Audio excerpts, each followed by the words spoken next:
Mercedes just lost a hidden boost worth up to 100 extra kilowatts, the exact trick that made them untouchable in qualifying. And somehow, right after that, they may have discovered a new way to be just as fast under the new rules. This is a team leading the championship by a massive margin, suddenly hit by rule changes designed to slow them down, energy reduced, boost limited, and their biggest advantage completely banned. That should have ended their dominance. But it didn't. Because while everyone focused on what Mercedes lost, almost no one noticed what they quietly changed inside the system. And if this new engine trick is real, Miami won't be about who has more power. It will be about who knows exactly when to use it. At the beginning of the season, Mercedes didn't just have the fastest car, they had the smartest one. Everything they did looked controlled. Not aggressive. Not desperate. Just precise. Lap after lap, they weren't chasing performance, they were placing it exactly where it mattered. And that's what made them so difficult to beat. Because while other teams were fighting for speed, Mercedes was managing something much more powerful. Energy. Now, that might sound simple, but in 2026, energy is the entire game. It decides when the car accelerates, how strong that acceleration feels, and how long it can be sustained. Think of it like this. Every lap is a budget. A fixed amount of energy you're allowed to spend. Some teams spend it early, trying to gain time in the first sectors. Others save it for the end, hoping for one final push. Mercedes did both. And that's where their original advantage came from. Right at the end of a qualifying lap, just before crossing the line, their car would find something extra. A short burst, perfectly timed, giving them between 50 and 100 extra kilowatts for just enough time to make the difference. It wasn't obvious. It didn't look dramatic. But it was enough to decide pole positions. And for 3 races, no one could match it. But then everything changed. The FIA stepped in and removed that exact mechanism. Not just that, they introduced a full package of changes. Less total energy per lap. Limits on boost during races. And stricter control over how energy is deployed and recovered. In simple terms, they didn't just remove the trick. They changed the entire environment where that trick existed. And on paper, that should have hurt Mercedes more than anyone. Because they weren't just using that system. They had optimized their entire car around it. So when it disappeared, the expectation was clear. They would fall back. Ferrari would close the gap. Red Bull would recover. The fight would reset. But here's where things didn't follow the script. Mercedes didn't react publicly. No complaints. No panic. No visible concern. Just silence. And in Formula 1, silence from a dominant team is never a good sign for the others. Because it usually means one thing. They've already found a way around the problem. Not by breaking the rules, but by understanding them faster than anyone else. And this is where the story starts to shift. Because when the rules removed that final burst of power, they didn't remove the need for precision. They increased it. Now, instead of one decisive moment at the end of the lap, every moment matters. Every corner exit. Every short straight. Every transition. And that changes the entire philosophy of performance. It's no longer about one perfect explosion of speed. It's about maintaining the highest possible level, for the longest possible time. And that's exactly the kind of environment Mercedes thrives in. Because their strength was never just that final trick. It was the system behind it. The way the car thinks. The way it decides when to deploy energy. The way it avoids wasting even the smallest amount. So when everyone else lost something, Mercedes started refining something else. Not a visible upgrade. Not a new part you can point at. Something deeper. The way the engine and energy system work together, under these new limits. And that's where the idea of a new engine trick begins. Not as a sudden burst of power, but as something much more subtle.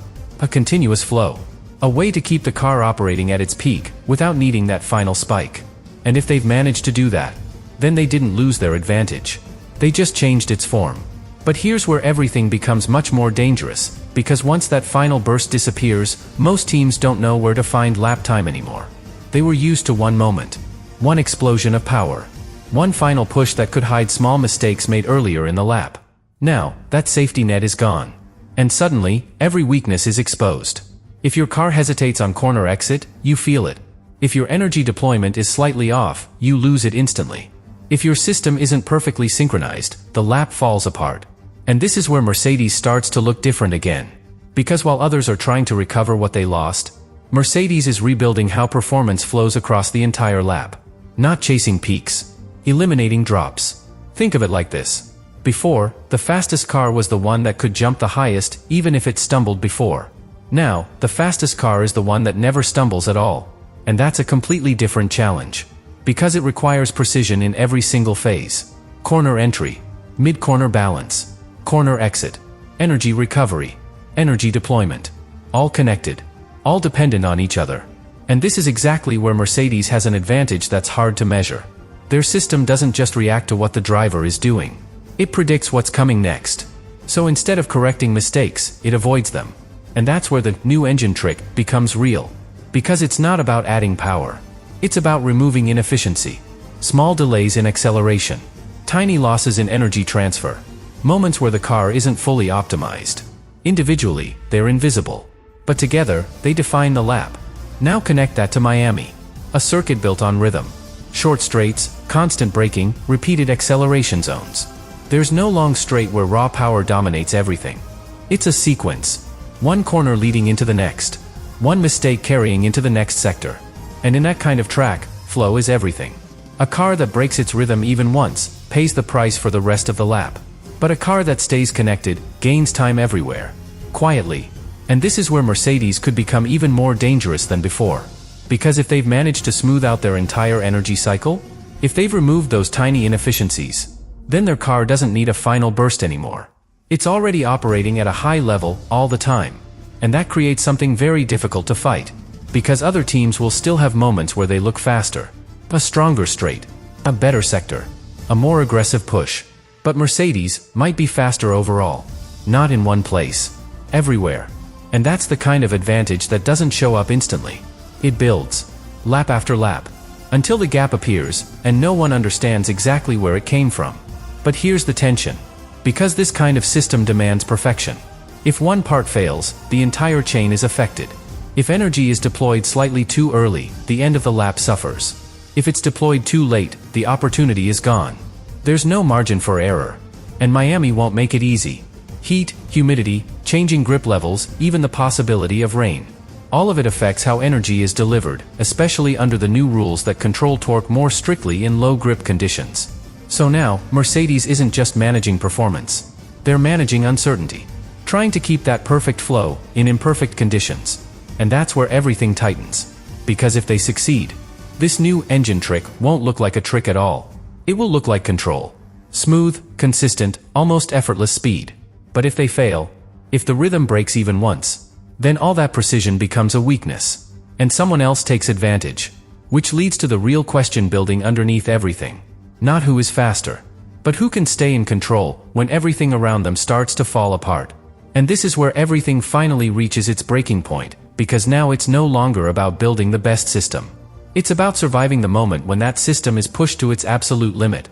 Because Miami won't give Mercedes perfect conditions. It will do the exact opposite. A sprint weekend. Less time to understand the car. Less time to correct mistakes. And that means whatever Mercedes has built has to work immediately.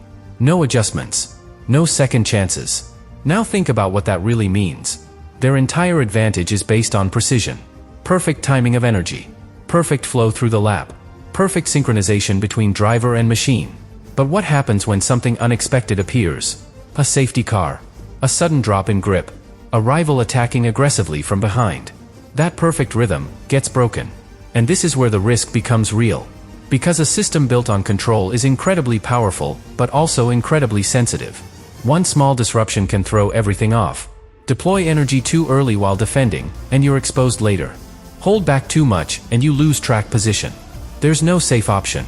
And this is where the other teams come alive. Ferrari, with their balanced approach, can adapt. Red Bull, with their aggressive style, can attack. They don't need perfection. They just need to force Mercedes out of their rhythm. Because once that happens, the advantage disappears. But here's the part that changes everything. Mercedes knows this. They know their system isn't just about being fast. It's about being stable under pressure. And that's why this engine trick isn't really about the engine alone. It's about control in chaos. The ability to keep delivering power smoothly, even when everything around is unpredictable. And if they've achieved that, then something very subtle will happen during the race. You won't see a dramatic overtake. You won't see a huge gap instantly. What you'll see is consistency. Lap times that don't drop. Corner exits that always look clean. A car that never seems to struggle, even when others start to fade. And that's when it becomes dangerous. Because in Formula 1, the driver chasing you feels that pressure. They push harder. They make mistakes. And the gap grows, without a clear reason. Now imagine the final phase of the race. Tires worn. Energy limited. Everyone pushing to the edge. This is where most systems begin to break down. But if Mercedes' new approach holds, they don't break. They stabilize. And that's the difference between fighting for the win and controlling it. So now everything comes together. The rule changes that removed their biggest weapon.